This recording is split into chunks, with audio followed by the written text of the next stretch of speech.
Baby wipes going down the sewer? No problem. Did y'all hear me say that? No, I'm serious. A baby wipe. Today, we're talking about the difference between sewer ejector pumps and grinder pumps. And by the time I'm done with this video and the things that I'm fixing to show you, I think if you have a sewer ejector pump, you're gonna wanna upgrade to a grinder pump. Now, let's start off by saying this. A grinder pump is not a trash pump. Most people think, well, if I've got a grinder pump, I can flush anything in the world down there. Well, not necessarily true. It's kind of like a garbage disposal on your sewer ejector pump. Would you throw Coke cans in there? Would you throw rocks or big bones or anything at all like that? Probably not. So today, what we're gonna do is I'm gonna show you some grinder pumps. I'm gonna show you some different sizes of them. But the cool thing is, we got a tank set up. We're gonna show you exactly how they work and some really cool, amazing things about them. Now remember, this video is sponsored by the Zoller Pump Company. We reached out to them because we wanted to do some videos about pumps because, well, y'all asked for it.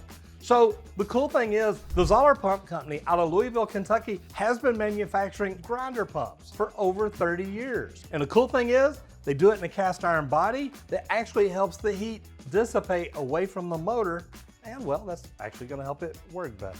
So, Zoller, thank you very much, but let's jump in and talk about the difference between a sewer ejector pump and a grinder pump. Now, a sewer ejector pump is exactly what it is. You may have one down in the bottom of a sump pit in your house, in your building, or maybe at your property right now that, well, it gets clogged up a lot and you have problems with it and you gotta wait for things to cool down and work right. But if you've got a sewer ejector pump, you may wanna upgrade to one of these because it's gonna help keep things from getting clogged up and it's gonna help keep your sewer line running cleaner longer. So first of all, let's look at the bottom of one of these.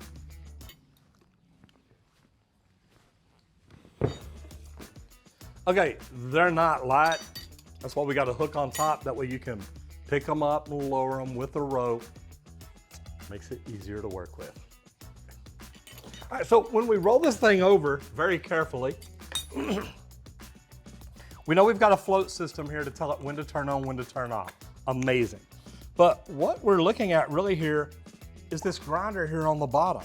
You've got a blade here that's set so that when this thing spins, anything that can get in here, this grinder is gonna cut it down so they go out in 1/8" pieces, and therefore it flows easier through your pipe and it's gonna keep your pipe from getting clogged up. Now, this is the model 803. This is the smallest one. One of my favorite things about it is the way everything on this thing, even the name tag, is stainless steel. What's good about that is when you go to pull this thing out in a few years because you need to work on it or whatever, you're gonna be able to look at it. You're gonna be able to get the model number, the date of manufacture, 115 volts on this one. You're gonna get all the information you need. Now this one rotates at 3,400 RPM. One good thing about this one is you see how small it is? If you have a small pit that you have a sewer ejector pump in, and you're gonna be able to pull it out and put this grinder pump in really easy, and it's gonna be better for you in the long run. Now, we're getting a little bit bigger and a little bit heavier. This is the 820. You look at this.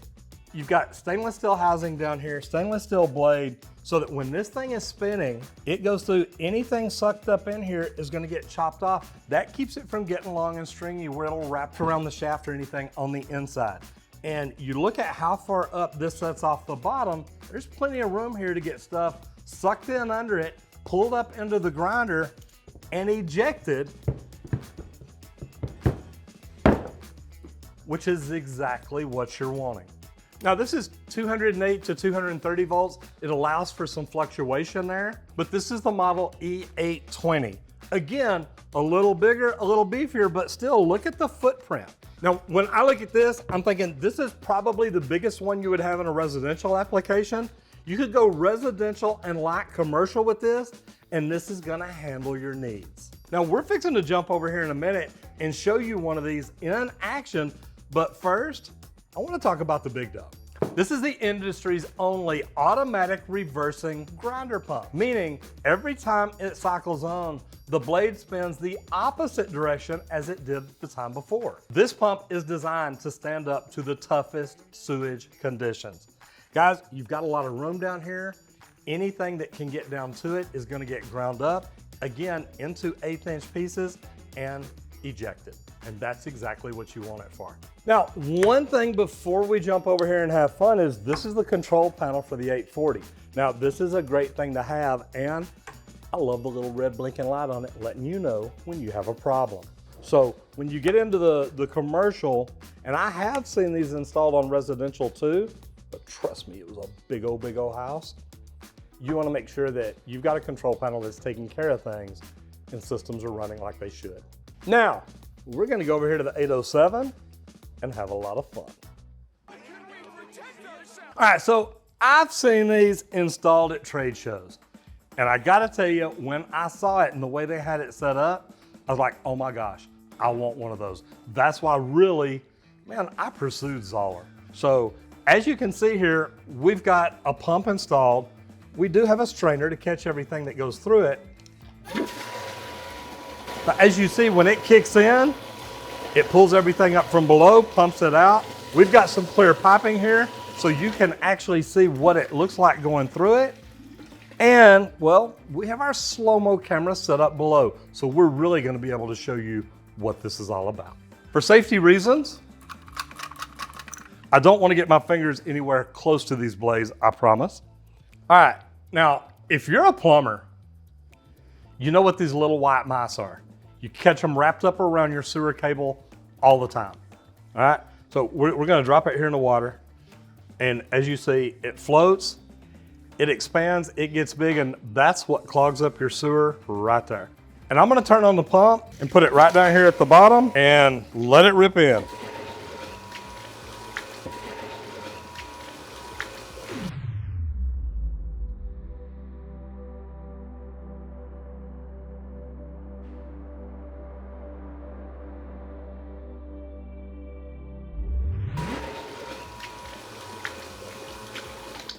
Now, I gotta tell you, it came out as mush. It's all over the strainer. And I mean, literally, it went all the way around. Okay, that was pretty cool. Let's see what else I have down here.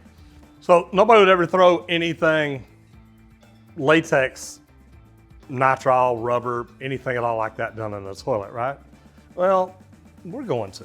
So we just wanna see what'll happen. So what I'm gonna do is I'm gonna go ahead and get it down here in place. Hit the pump.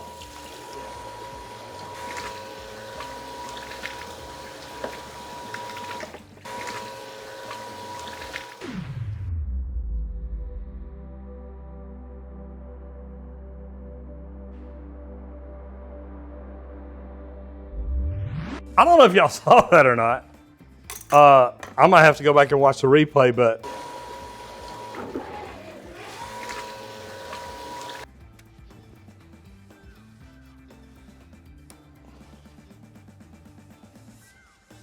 that's that glove. Y'all have heard me talk about the difference between baby wipes and flushable wipes. Now, we've really got baby wipes. And you know, because when you pull on them, they don't just pull apart, okay? And if you've got baby wipes at home, I want you to try that. Try to pull them apart. They don't just pull apart. They don't tear like a piece of paper. That's why baby wipes, well, they're not good for your sewer. They will get clogged up and be a problem. So what we're gonna do, we're gonna drop baby wipes down in here and show you what the grinder pump does to them.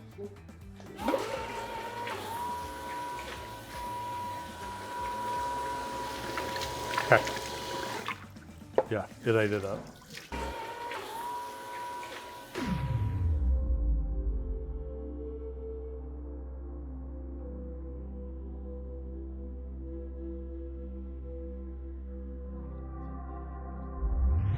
Let's see what Roger's green gloves will do.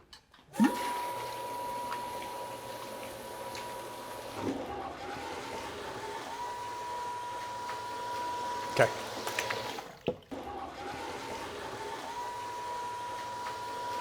Okay.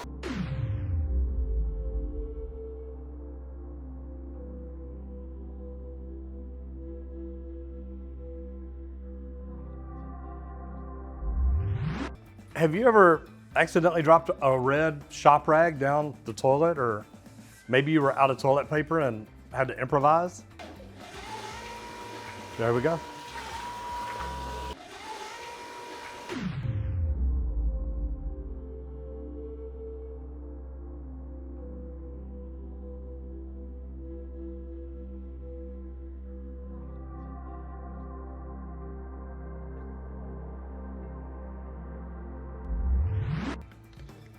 All right, so I gotta tell you, this is what all came out of the grinder pump. So, man, when you look at all this, it ground up everything. So my thought is, if you've got a sewer ejector pump and you're having problems with it, or it's time to upgrade it, I would definitely look at upgrading to a grinder pump. Guys, remember, this video is sponsored by Zoller, and this is one I reached out for. I wanted this so bad because, well, what it did, what I could see it do, what I just showed you that it did, guys, I think this is one of the best products on the market. So if you're interested, contact your wholesaler for a Zoller grinding pump today.